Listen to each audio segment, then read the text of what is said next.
다들 안녕하세요. 프로토 91회차 토신 정보방 환급 인증합니다.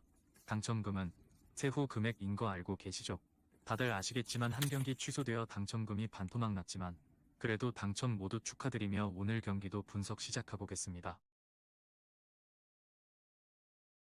금일 첫 번째 경기 알사드 대 페르세폴리스 분석 시작해보겠습니다.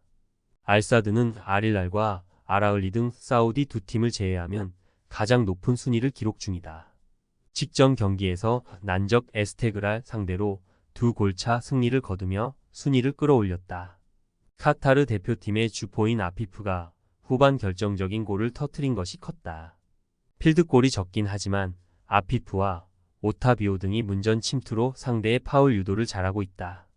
페르세폴리스는 직전 홈 경기에서 전반 시작과 동시에 터진 알리푸르의 선제골을 지키지 못했다. 우즈벡 팀인 파흐타코를 상대했는데 승점 1점에 그치며 하위권을 벗어나지 못했다. 때문에 이번 원정에서 최소 승점 1점 이상을 따내야 16강 진출에 시동을 걸 수 있다. 원정이지만 중원에 나설 리기가 라인을 크게 내리지 않을 것이고 아미리와 아흐마드자데가 측면과 최전방을 오가며 기회를 볼 것이다. 접전을 본다. 알사드의 홈이기에 알사드가 경기를 유리하게 풀어갈 수 있을 것이다. 오타비오와 아탈, 아피프 등 돌파가 좋은 선수들도 질비하다. 그러나 페르세폴리스는 원정에서 안정적인 수비로 상대의 공세를 저지할 수 있다. 수비에 치중할 페르세폴리스가 승점 1점을 챙길 것이다. 금일 두 번째 경기 아라인 대 아릴랄 분석 시작해보겠습니다. 아라인은 승점 1점으로 최하위권에 머물러 있다. 지난 시즌 일본의 강호인 마리노스를 제압하며 우승을 차지한 팀이었는데 16강 진출도 장담하기 어렵다. 자국 리그에서도 초반 6위까지 처진 상황인데 좀처럼 경기력이 올라오지 않고 있다. 라이미와 팔라시오스 등 해결할 수 있는 공격수들이 있지만 카르도주와 에릭 등 최종 수비가 자주 상대에게 공간을 주고 있다. 아릴랄은 가장 강력한 우승 후보답게 출발이 좋다. 알라얀과 알쇼르타를 상대로 이 경기 8골을 폭발하며 연승에 성공, 1위로 올라섰다. 사우디 리그에서도 전승으로 선두를 달리고 있고 슈퍼컵도 우승하는 등 좀처럼 질 것 같지 않은 모습이다. 네이마르의 공백에도 칸셀로와 말콤, 알도사리 등이 공백을 메우고 있고 세르비아 팀의 주전 스트라이커인 미트로비치의 마무리도 확실하다. 아릴랄의 승리를 본다. 박용우와 네이더의 홈팀 중원도 어느 정도 경쟁력은 있다. 그러나 충분히 쉬고 나설 밀린코비치 사비치를 비롯해 네베스가 나설 아릴랄 상대로는 원하는 경기를 하기 어렵다. 미트로비치의 안정적인 마무리도 있을 아릴랄이 1승을 더할 것이다. 금일 세 번째 경기 알라이안 대 아라을리 분석 시작해보겠습니다. 알라얀은 게드스의 골로 알 나스르 원정에서 추격했다. 그러나 동점골을 만들지 못하고 다시 패했다. 트레제게와 게드스 등 좋은 공격진이 있지만 기대만큼 성적을 내지 못했다. 때문에 아라을리 상대로 승리하며 분위기를 바꿔야 한다. 홈에서 공격적으로 중원에 라인을 올릴 것이다. 아라을리는 이번 시즌 아릴라를 가장 괴롭힌 팀이다. 리그에서 휴식기 이전 마지막 경기에서 선제골을 뽑아내는 등 앞서갔고 경기 내용 상으로도 밀리지 않았다. 아쳔에서는 강력한 수비력을 바탕으로 연승에 성공했는데 이바네스와 마즈라시, 데미랄이 물샐 틈 없이 상대를 막아내고 있다. 이반 토니와 마레즈 등 언제든 해결할 공격진도 있다. 아라을리의 승리를 본다. 원정 경기긴 하지만 팀 간 전력 차는 분명하다. 또 알라얀이 수비적으로 나선다면 고전할 수 있지만 상대는 2패를 안고 있기에 공격 일변도로 나설 것이고 아라을리가 역습으로 승부를 낼 수 있다. 마레즈와 사우디 대표팀 측면 에이스인 알브라이칸이 역습으로 기회를 만들 아라을리가 승리할 것이다. 금일 네 번째 경기 헬라스 베로나 대 AC 몬차 분석 시작해보겠습니다. 베로나는 휴식기 전 마지막 경기에서 승격팀인 베네치아를 잡고 연패를 탈출했다. 라치오전 패배 이후 3연패를 당하며 순위가 추락했었는데 중요한 승리를 따내며 반등에 성공했고 이제 하위권 팀 상대로 홈에서 연승에 도전한다. 아민 사르와 라조비치, 모스케라의 스리톱이 가동되어 경기 내내 공격적으로 무승팀 골문을 열려 할 것이다.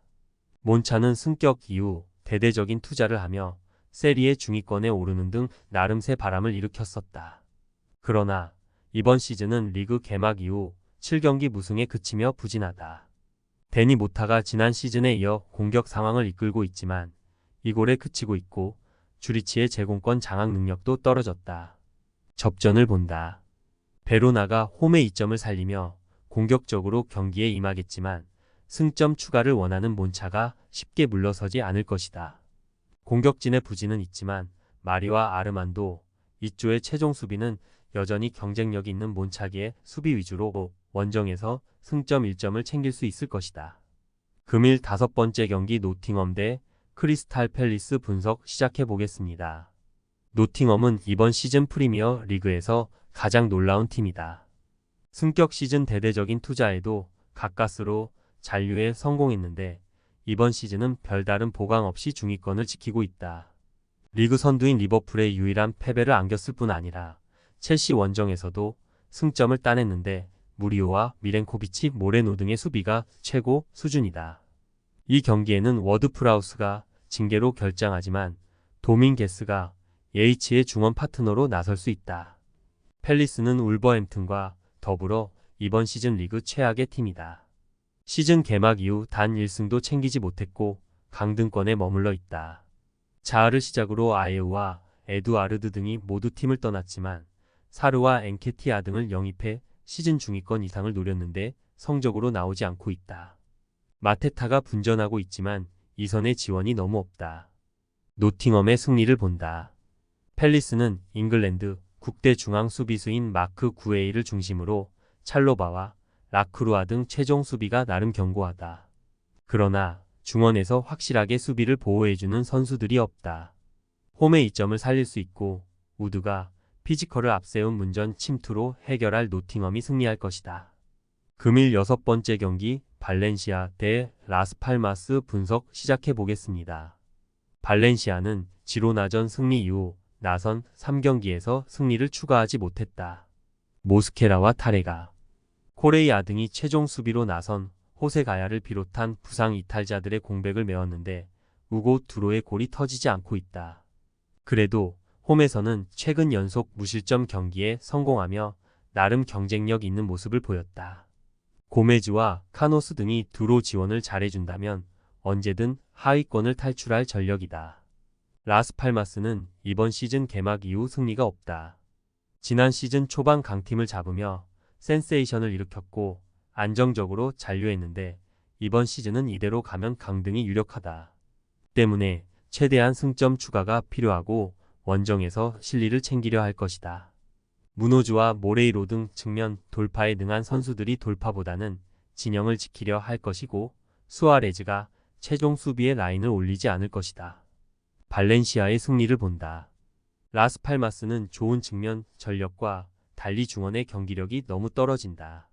리그 정상급 볼란치인 페페루를 필두로 알메이다와 로페즈 등이 중원에 나서 경기의 주도권을 가져올 것이고 카노스가 돌파로 기회를 만들 발렌시아가 승리할 것이다. 토신 최종 조합은 영상 아래 고정 댓글로 말 걸어주시면 토신 정보방에서 무료로 공유해드립니다. 제발 손해보면서 토토하지 말고 다같이 웃으면서 즐겁게 베팅합시다. 함께 하실 분들은 부담 갖지 마시고 편하게 말 걸어주세요.